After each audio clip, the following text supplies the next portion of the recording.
નમસ્કાર, હું છું દિવ્યા અકબરી. આપ જોઈ રહ્યા છો દ્રષ્ટિકોણ ન્યૂઝ ગુજરાત. નજર કરીએ આજના મુખ્ય સમાચાર પર. અંકલેશ્વરની પાનોલી જીઆઈડીસી ખાતે ગુજરાત પ્રદૂષણ નિયંત્રણ બોર્ડ દ્વારા લોક દરબારનું આયોજન કરવામાં આવ્યું હતું, જેમાં આસપાસના ગ્રામજનોને હવા અને જળ પ્રદૂષણની ફરિયાદોનો મોરો ચલાવતા અધિકારીઓ સ્થળ મુલાકાત કરી હતી. અંકલેશ્વરની પાનોલી જીઆઈડીસી ખાતે નોટિફાઈડ એરિયામાં ઓથોરિટીની કચેરીમાં ગુજરાત પ્રદૂષણ નિયંત્રણ બોર્ડ જીપીસીબીના પ્રાદેશિક અધિકારી ડોક્ટર જિજ્ઞાસા ઓઝાની અધ્યક્ષતામાં લોક દરબારનું આયોજન કરવામાં આવ્યું હતું. લોક દરબારમાં ઉમરવાડા, સજાલી, ખરોડ, આલુજ અને પાનોલી સહિતના આસપાસના ગામોના ગ્રામજનો હાજર રહ્યા હતા. લોક દરબારમાં જળ અને હવા પ્રદૂષણ અંગે ગ્રામજનો દ્વારા અધિકારીઓને રજૂઆત કરવામાં આવી હતી. પાનોલી ગામના આગેવાનોએ જીઆઈડીસી વિસ્તારમાંથી આવતી ઝેરી ગેસ અને દુર્ગંધ અંગે ગંભીર ફરિયાદ કરી હતી.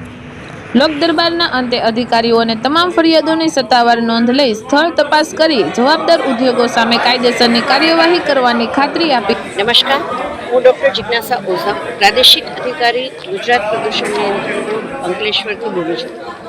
અને આજે તારીખ 9/12/2025ના રોજ પાનોલી જીઆઈડીસીની આસપાસના જે વિસ્તાર છે, રહેણાંક વિસ્તાર, એ રહેણાંક વિસ્તાર તરફથી અમને અવારનવાર 3 મહિનામાં લગભગ 8 થી 10 જેટલી ફરિયાદો મળેલી.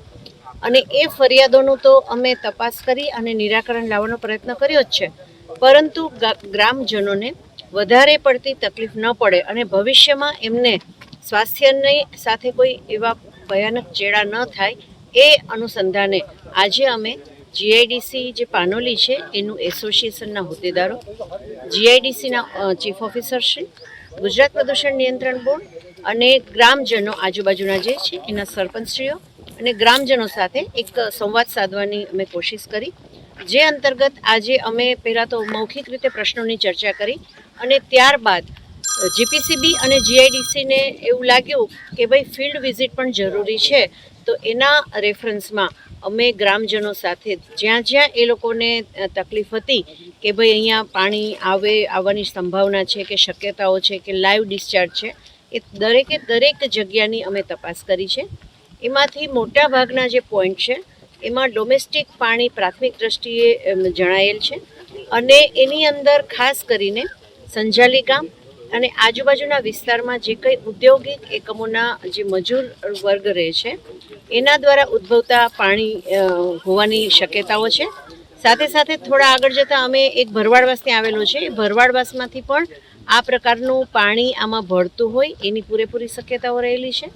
અને ત્યાર પછી અમે ઉમરવાડાને પણ જે કાંસ છે એની મુલાકાત લીધી.